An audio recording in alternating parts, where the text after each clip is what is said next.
Hello everyone, in today's video I will be talking about the branching section of the Githopper plugin and how you can utilize it in your team's workflow. Up until now we learned how to take snapshots of our project as we work and create linear timeline of the committed changes in our project. Then we learned how to use our commits to fix mistakes and turn back the clock in our project. If you work on a project by yourself or with one, maybe two teammates, a simple series of commits would be easy to work with. However, when working on projects with a large group of people, you will need to use branching. Let's take a look at an example to drive this point home. I'm an architect, so I will use an architectural example. First, I will create a repository for this example.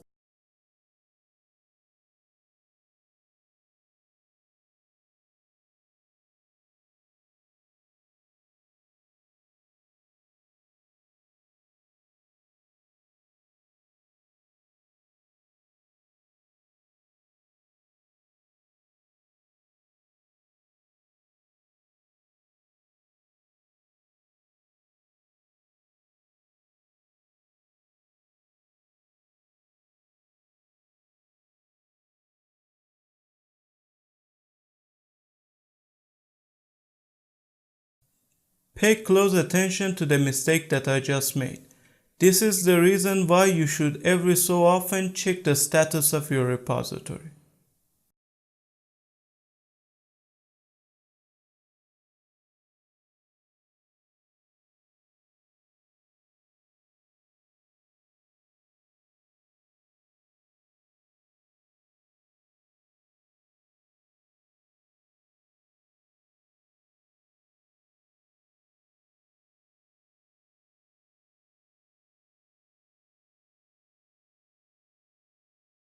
A company is working on designing and constructing a building.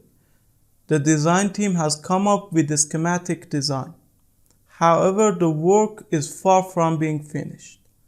Civil engineering team is working on the structure of the building. Mechanical engineers are working on plumbing, electrical, and ventilation systems. And the company's lawyers are working on getting government approval and the required permits. And so on. Based on the complexity of the project, it is decided that civil and mechanical team should work on the same branch to avoid object clashes and to reduce inefficiency. So they create a branch of the project that is constantly being modified by these teams. They might delete a part, modify it, put it back later, do whatever they want with it, and they won't have to worry about damaging the main branch. Now let's test it out.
Now let's talk about the lawyers.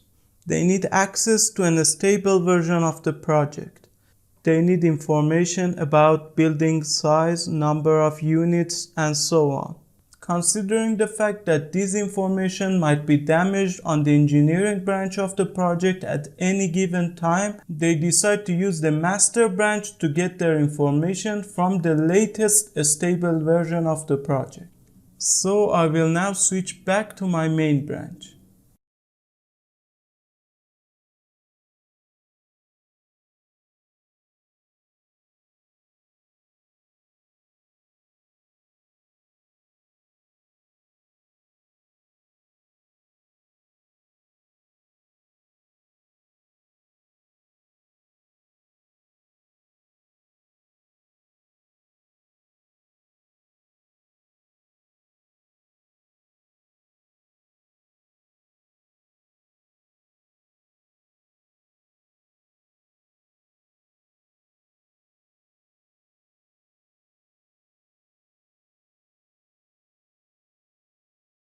After teams do their work or reach a milestone in their design, they merge their branch back into the master branch. Of course, only if the rest of the company approves the changes. Let's test it out.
One thing you should know about merging branches is that when two versions of a text file that exists on different branches are merged, the whole process usually goes smoothly. But if two versions of a binary file, for example a Rhino file, are merged, one replaces the other version. So to sum it all up, the master branch should be the branch that you can find the latest approved version of your files on. There are many ways to utilize Git branches in your workflow based on the size of your team and your preferences. If you're working on different parts of a project, it is recommended to use separate files so that merge conflicts would be avoided as much as possible. The next video will be the last video of the Githopper tutorial series. But there will be some videos about Internet of the Things, Pythons using Grasshopper, and other interesting stuff. So make sure to subscribe to the channel and like the video. Don't worry, I will not upload that often and I won't fill up your subscription feed. And I will try to keep the video as short as possible. Have a good day and goodbye.